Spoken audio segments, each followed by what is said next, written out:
Alright, just wanted to give you some help with the weekly quiz here. It says write the equation of the line fully simplified in slope-intercept form. So if that's the case, slope-intercept form, of course, hopefully you recognize this. It's y equals mx plus b. That's something that you should convert into a flashcard if you haven't already. M stands for the slope, and b stands for the y-intercept.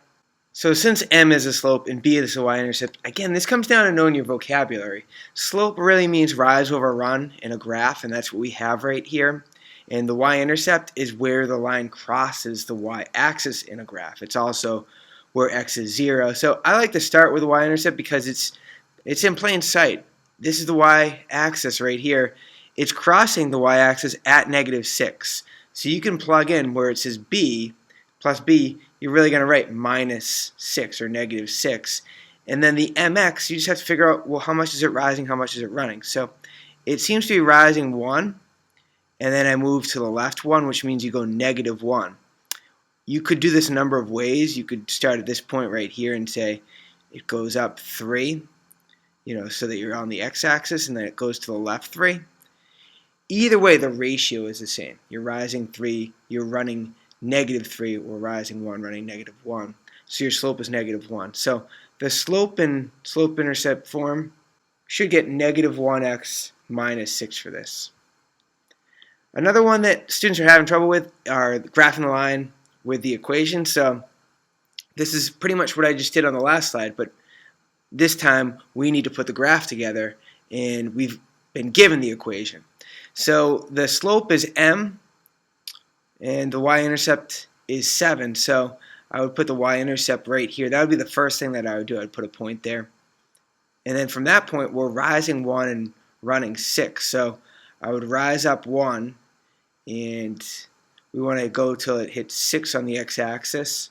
So right about there. Now you could alternatively, you could have risen -1 and ran -6, because that's the same idea. Alright, and then once you do that, it should automatically give you a line. I'm going to use my line feature on my software here.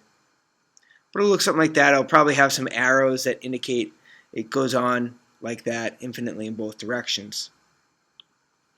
Here's another one. You have to determine the range. Again, this comes down to knowing your vocabulary. Range is all the possible outputs. Outputs are typically y values, so all the possible y values.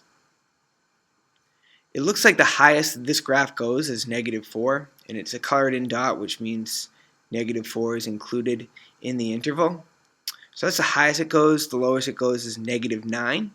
So you can see I said that -4 is greater than or equal to y. Y is greater than or equal to -9. You could write this the other way if you wanted to.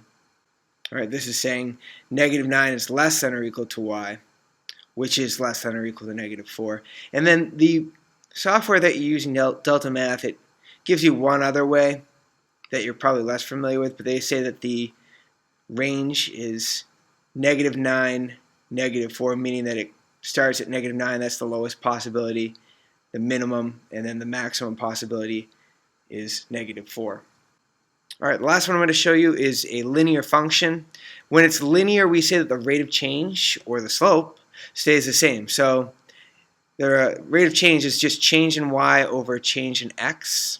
And the rate of y is going to be -1 each step here. It's going down 1.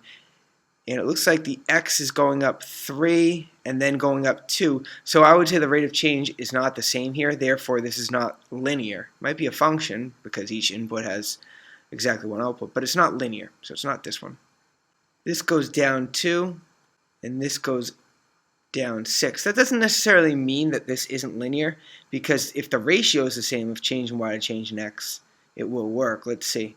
Well, it looks like right here we had a change in x of +3, and we had that same +3 increase down here, but when you look at the change in y's, this one went down 1 and this one went down 2. So it's not a consistent rate of change. So it's not going to be b.